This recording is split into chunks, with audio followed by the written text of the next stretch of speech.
एक मुलाकात ऐसी शख्सियतों के साथ जिन्होंने दिया है अपने जीवन को एक नया मुकाम।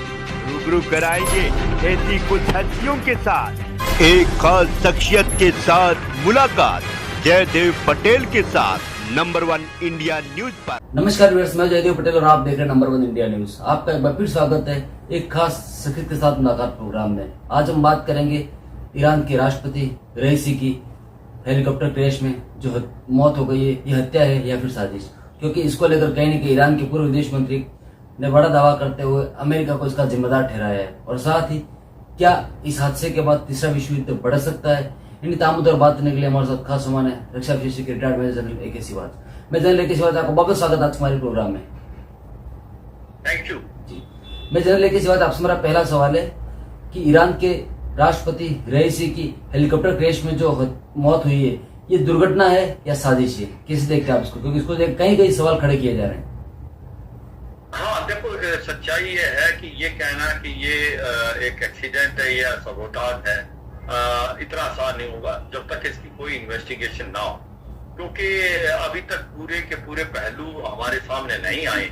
मगर अगर आप देखें तो 4 रीजन हो सकते हैं में कि एक तो है कि वेदर कंडीशन खराब थी, फॉगी था, बारिश हो रही थी, विजिबिलिटी बड़ी कम थी, उसके कारण भी ये एक्सीडेंट हो सकता है। दूसरा है एक मैकेनिकल और टेक्निकल फेलियर हो सकता है, क्योंकि ये जो बेल एयरक्राफ्ट थे ये बहुत पुराने थे, 79 में लिए हुए हैं और अमेरिका के थे, सिंगल इंजन है और उसके बाद इनके ऊपर इकोनॉमिक सैंक्शन लगे हुए अमेरिका ने लगा रखी है ईरान पे, तो स्पेयर पार्ट्स नहीं आ रहे, तो उसके कारण मैकेनिकल और टेक्निकल जो है फेलियर भी हो सकता है। तीसरा जो इम्पोर्टेंट चीज है वो पायलट एरर, कि पायलट भी गलती कर सकते हैं कई बार, ह्यूमन एरर। और जो पहले एक्सीडेंट हुए हैं वीवीआईपी के, उसमें से कम 60 से ज्यादा % पायलट एरर भी, या pilot error in addition to other जो खामी। और चौथा जो है रीजन हो सकता है वो है एक साजिश भी हो सकती है, एक सबोटाज भी हो सकता है। अगर सबोटाज का थ्योरी है तो फिर वो मोसाद की तरफ उंगली जाएगी और अमेरिका की तरफ जाएगी, या कोई ना कोई ये भी है इंटरनल डिसेंट भी है, क्योंकि अभी जो इब्राहिम यासी थे वो कहीं ना कहीं इकोनॉमी को दे के देश में फेल थे, कहीं ना कहीं डिसेंट था। हिजाब का जो एक मूवमेंट चली थी उसमें भी काफी ह्यूमन राइट वायलेशन हुई थी, ज्यादा मौतें हो गई थी, करीब 1000 से भी ज्यादा। उसके बाद इनका जो पास्ट है जहां पर इन्होंने जुडिशरी को हेड कर रहे थे, काफी ह्यूमन राइट वायलेशन की, काफी पॉलिटिकल एग्जीक्यूशन की, तो वो भी एक इंटरनल डिसेंट भी रीजन हो सकता है जिसके कारण ये एक्सीडेंट हुआ हो, जिसको सबोटाज के अंदर ही आएगा। तो सबोटाज अगर माना जाए कि ये साजिश है तो मोसाद और अमेरिका प्लस इंटरनल डिसेंट होगा। मगर जो पुराने फॉरेन मिनिस्टर ने कहा कि इसमें अमेरिका का हाथ है, वो बेवकूफी बात है कि वो ये कह रहे हैं क्योंकि अमेरिका ने स्पेयर पार्ट नहीं दिए तो इसलिए इसकी ये एक्सीडेंट हुआ। वो स्पेयर पार्ट क्यों देगा? आपने 79 में बेल एयरक्राफ्ट लिया था अमेरिका से, जब शाह की रूट था, उसके बाद वो जो स्पेयर पार्ट नहीं दिए, उन्हें इकोनॉमिक सैंक्शन है। आपके रिलेशन बहुत अच्छे हैं आज की तारीख में रूस के साथ और चीन के साथ। रूस के पास एक से एक अच्छा हेलीकॉप्टर है, तो आपने अपने प्रेसिडेंट के लिए अच्छे हेलीकॉप्टर क्यों नहीं ली? मी सीरीज के जो हेलीकॉप्टर है वो रूस के पास है, तो ये भी एक बेतुकी बात है। मगर ये सच्चाई है, ये 4 मेन रीजन है, वेदर, उसके बाद मैकेनिकल और टेक्निकल फेलियर, तीसरा ह्यूमन एरर जिसको पायलट एरर बोलेंगे, और चौथा है कि हो सकता है इसमें साजिश हो। मगर इसका असली रीजन तभी पता चलेगा जब इन्वेस्टिगेशन कंप्लीट हो जाएंगे। जी, मैं जनरल लेके से आज मैं आपके बात को थोड़ा सा और क्लियर कर लेता हूँ कि ईरान के जो पूर्व विदेश मंत्री है उन्होंने ये कहा कि ये जो हादसा जो हुआ है इसका जिम्मेदार अमेरिका है और कहीं न कहीं इतिहास में दर्ज हो जाएगा ये जो घटना हुई है इसको लेकर के। देखो, इसमें तो कोई शक नहीं कि जो शक की घड़ी, तो अगर ये साजिश है तो इजराइल और अमेरिका की तरफ जाएगी। मैं कहता हूँ अमेरिका की बजाय इजराइल की तरफ ज्यादा है, उसकी रीजन बताता हूँ। देखो हुआ क्या है, ये अभी जो गए थे प्रेसिडेंट इब्राहिम यासी, ये अजरबैजान और ईरान के बॉर्डर में जो आरस नदी है उसका जो थर्ड डैम है उसकी इनोग्रेशन में करने गए थे। वहां पर वो हाइडल प्रोजेक्ट था जो दोनों देशों को फायदा देता। अब बात ऐसी, अजरबैजान जो है वो इजराइल के बहुत नजदीक है। जो अजरबैजान और आर्मेनिया की लड़ाई हुई थी कुछ चंद साल पहले, उसमें अजरबैजान आर्मेनिया से जीता था। उसका मेन कारण था जो हथियार इजराइल और तुर्की ने दिए थे अजरबैजान।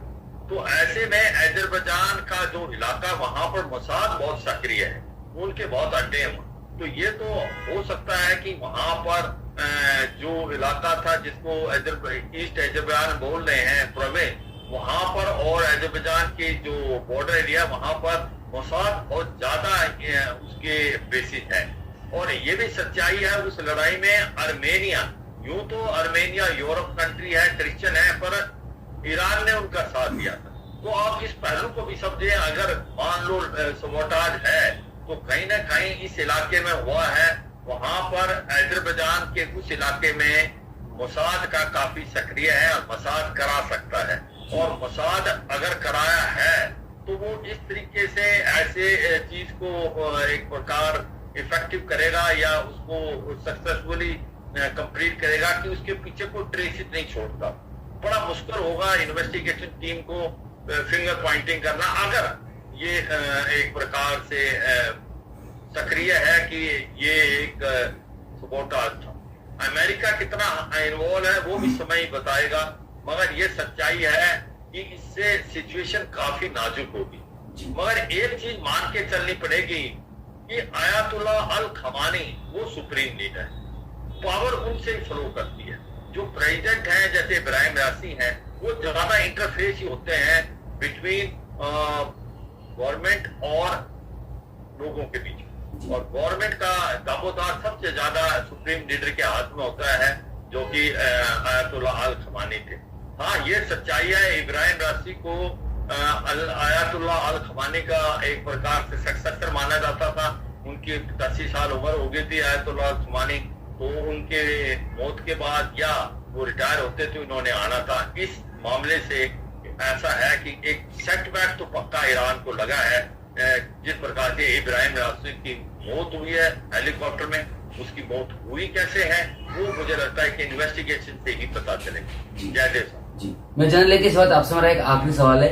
ईरान के राष्ट्रपति रईसी की मौत के बाद कहीं न कहीं ये कयास भी तेज हो गए हैं कि क्या अब तीसरे विश्व युद्ध की तरफ तो सारे जब कहीं बढ़ तो नहीं सकती है या कहीं बढ़ तो नहीं रही आगे, इसको आप कैसे देखते हैं? हाँ, देखो ये सच्चाई है, मुस्लिम वर्ल्ड दो हिस्सों में बट गया है कि कहीं ना कहीं सऊदी अरेबिया यूएई जो है वो इजराइल के साथ खड़े हुए नजर आ रहे हैं, जबकि आप देखें सीरिया है, यमन है, उसके बाद आपका एक प्रकार टर्की देखें और जॉर्डन देखें, लेबनान देखें, ये आप कहीं ना कहीं ईरान के तरफ है। और अगर ये सिचुएशन आउट ऑफ कंट्रोल होती है, कहीं ना कहीं ये ऐसा लगता है कि मोसाद का हाथ था, तो फिर ये नाजुक स्थिति में क्या ये लड़ाई भड़क सकती है जो इजराइल वर्सेस हमास है? क्या इसमें ईरान डायरेक्टली आ सकता है? क्या दूसरे देश इसमें आ जाएंगे? ये तो समय बताएगा, मगर ये इससे एक जो पॉसिबिलिटी बढ़ जाती है इस वक्त कोई शक नहीं है। और एक चीज हमें नहीं भूलनी चाहिए कि ईरान एक न्यूक्लियर हथियार बनाने के कगार पे, ऐसा लगता है कि वो अभी उन्होंने यूरेनियम इनरिच कर दिया है। ये ऐसे चीजों में जब सारा ध्यान बटा हुआ है, इन्वेस्टिगेशन होगी और कहीं ना कहीं ईरान एकदम न्यूक्लियर ब्लास्ट भी कर सकता है जिससे वो डिक्लेयर कर दे कि उसने न्यूक्लियर हथियार बना ली। ये भी पॉसिबल है इस सिचुएशन में, मगर ये सच्चाई है कि असली वजह क्या हुई और आने वाले समय में क्या होने वाला है ये इन्वेस्टिगेशन से पता लगेगा। ये एक बड़ा नाजुक स्थिति है कि क्या वेदर के कारण हुआ या टेक्निकल और मैकेनिकल फेलियर, क्योंकि पुराने जहाज थे, स्पेयर पार्ट नहीं आ रहे थे, या पायलट एरर हुआ या एक सबोटाज है, इसका तभी पता चलेगा जब इन्वेस्टिगेशन होंगी। और ये अभी कहना मुश्किल है, मगर वाकई एक बड़ी नाजुक स्थिति पैदा हो रही है मिडिल ईस्ट और वेस्ट एशिया में, और क्या ये लड़ाई फैल सकती है ये भी अभी कहना मुश्किल है, पर ये फैलने के चांसेस बहुत है।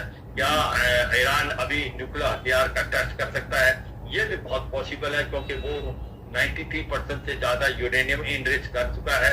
इस जबकि सारा माहौल एक प्रकार से टर्मोइल हो रखा है, वो कहीं ना कहीं ये भी कार्रवाई कर सकता है। जय देश। मैं जनरल के साथ आपने हमारे लिए समय निकाला, महत्वपूर्ण जानकारी हमारे साझा करें, उसके लिए आपका बहुत बहुत धन्यवाद।